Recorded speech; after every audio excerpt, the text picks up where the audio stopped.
Mark, I am very curious about your path. You are a classic evolutionary biologist, quantitative evolutionary biologist. How did you find yourself adapting and developing this developmental approach to evolution? Well, I wouldn't call myself a classical evolutionary biologist. My PhD is in mathematics. Oh, that's classic, right? my, my interest in population genetics has been the center of my career up until 5 or 10 years ago, when I've started to do a lot more concentration on the subject that Cavalli-Sforza and I began in 1972 with the first two publications on cultural evolution in 1973.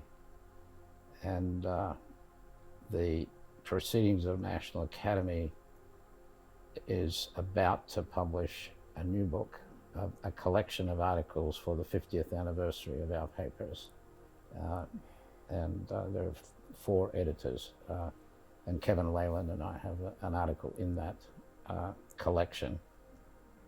My approach to the book was stimulated by quite a bit of the influence in the book of cultural evolution as a force that can influence other parts of the biological evolution. I see. And there are examples spoken about in the book, written about in the book, on how non-genetic transmission, which is what Cavalli-Sforza and I were interested in, can influence the process of biological evolution.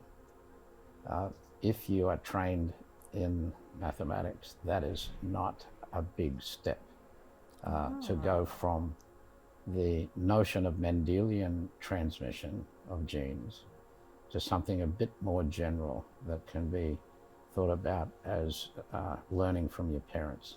And if you learn from your parents, what would be the changes in the quantitative estimation of parameters that describe the strength of that transmission? That's the first step. And the second thing would be, as a result of those parametric changes, what would change in the dynamics of the subsequent evolution? And how would that compare to what people think about as natural selection these days? Would there be a contradiction? Is it possible that you could have very strong transmission of maladaptive traits because you learn them, or they are indoctrinated into you culturally, but they have a biological disadvantage? Now, it may be humans would be one example, but there could be others in the natural history where things that you do routinely, what foods you eat or what behaviors you adopt, are not very what you would call fit in the Darwinian sense. And an example would be, suppose you think about fertility of humans. Using contraception is obviously something that reduces your fitness, right? But if human females are educated, all of the evidence says that the more education they have, the more likely they are to use contraception. Both of those traits, favoring female education and use of contraception, are culturally transmitted traits. There's nothing biological about either of them, except the end state of having fewer children. Which, so there are evolutionary consequences. That's right. And that evolutionary consequences, you might say, from the point of view of Darwin, is maladaptive, because you have fewer children, your fitness goes down. And those people who have more education are likely to have fewer children because of that. So one framework to think about how we include these non-genetic inheritance, cultural inheritance, is niche construction theory. Can you tell us a little bit about that? Yeah. Lewontin in 1983 described the environment of organisms, not in terms of humidity or temperature. He said that if you look at how the organisms change over time, it's a function of the organism and the environment. But he said, let's look at what classic evolutionary thinking says. It says if in addition you ask how the environment changes over time, so you have two things that are changing, the organism and the environment. Classic evolutionary theory says the environment changes as a function of the environment. That is humidity or temperature. But construction theory says that the environment changes as a function of both the organism and the environment. So each of the changing things, the organism changing as a function of the organism and the environment changing is now also a function of the organism and the environment. That's the basis of niche construction. How the environment changes as a function of the organism itself. It's not just a physical thing. It also involves the organism. Which means that the organism is not just selected by its environment, it's also constructing the That's environment that is part of its selective environment. So that's the general principle here. And how you do that, how the organism does that, becomes very interesting in terms of specific details, like earthworms changing the soil, as Darwin indicated, or as beavers building nests, which changes the whole environment in the riverine areas, both for future beaver evolution, but also for the other animals that happen to be around and influenced by the dams that they built. So this perspective is also central to the thesis of the book. It's very important in the book, that niche construction. Now, some people will say, oh, we knew that all the time. But if you look at the literature of evolution, whether it's phenotypic evolution or genotypic evolution, it's not explicit in any of the classical papers. The environment is considered essentially fixed, although occasionally there'll be fluctuations in the environment, but not as a function of the organism. It'll be extrinsic to that. That's what I think one of the important aspects of the book. And it doesn't have to be a niche which is only biological. It can be a cultural niche too. Like I just said, the niche of education constitutes an environment in which people are making decisions. So that's a cultural niche. So the title of the book intrigues me. So evolution evolving, it could mean that evolution itself, evolutionary principles are evolving. It also could mean that our understanding of evolution is evolving. Can you tell me a little bit more about where the title came from? Well, I think the way in which we think about evolution now is not just in terms of the modern synthesis, which is genes changing in frequencies due to some forces of natural selection. If you start to ask what other forces are acting, then the principles and theory of evolution start to change.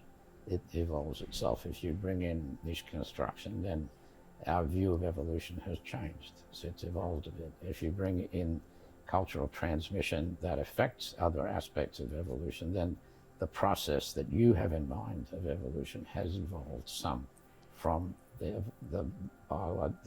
old modern synthesis. There are some who are die-hard aficionados of the modern synthesis who would say that that's not a very important addition to the theory. On the other hand, there are those who are more quantitative who will say, but if you make it quantitative, the whole dynamics of it changes. And the predictions that you're going to make about the process are going to change. And that's our argument. and that includes the influences of development that you already heard about, and in particular, gene culture coevolution, which is also discussed in the book. For example, there were 2 papers published last week or 2 weeks ago on evolution of a particular gene in humans called the amylase gene, which has been studied from in these papers, from ancient humans, ancient hominids before Neanderthal, based on excavations and ancient DNA analysis up until recent populations. And what they've shown, and what has been, it's been partially known, but this is the die-hard proof, that the number of amylase copies goes up from essentially 1 before agriculture and before fire, the use of fire to cook things like tubers and other foods, to 11 in some populations of humans now. That is a gene that allows you to digest starch. And that cultural change in the food source has apparently engendered this major change in the copy number of this gene. So this is an instance of the culture, the Causing, culture environment influencing the evolution the of the evolution. gene. The classic case is lactose intolerance versus the spread of the lactase gene, which permits humans to tolerate drinking milk, lactose. But this is another case, and I think it's going to become a textbook case, and the papers came out in Nature a couple of weeks ago. All right. Wow. Thanks for letting us know. Yeah. So what is your favorite example from the book? I like the example where if an adult generation of mice becomes fearful of a particular stimulus, then the offspring who are not experiencing that stimulus also fear it. So something has been transmitted to the offspring, this fear response, which they didn't experience, but their parents experienced it. And something may have changed epigenetically, and that is a big part of the book, is the realization of the importance of epigenetic transmission. That is, transmission of regulatory mechanisms that are not encoded, that are not protein-based or in genes themselves. And there are several examples, whether it's pup licking by rats or other organisms, where that what is called epigenetic transmission, or the regulatory mechanisms, have a big effect on the offspring. Those effects can last several generations, and we're not 100% sure how long they can last, but they have phenotypic consequences that are profound. These are passed through the germline? Well, that's the question. That is a big question, and there are recent papers on that, ones that appear to be influenced by stuff on the X chromosome, so therefore they might affect one sex differentially from the other. Okay. So that kind of example will be, I think there'll be a lot more work on that. I mean, we already know that if you compare mitochondrial DNA variation among people with Y chromosome variation among people, we know the mitochondria are transmitted only via the female.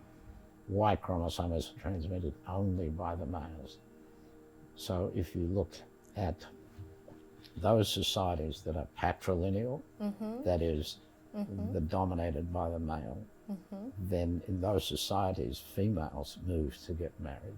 The male doesn't. So if the female moves to get married, then the mitochondrial DNA is being spread around. So you'll see much less variance between the populations. right, than the Y chromosomes. And if it's matrilineal, say in some populations in Thailand, then it'll be exactly reversed. So that culture of patrilineality versus matrilineality Again, has an influence on evolution. Sounds really fun to model. that's one of the things I'm interested in. Yeah. Oh, thank you so much.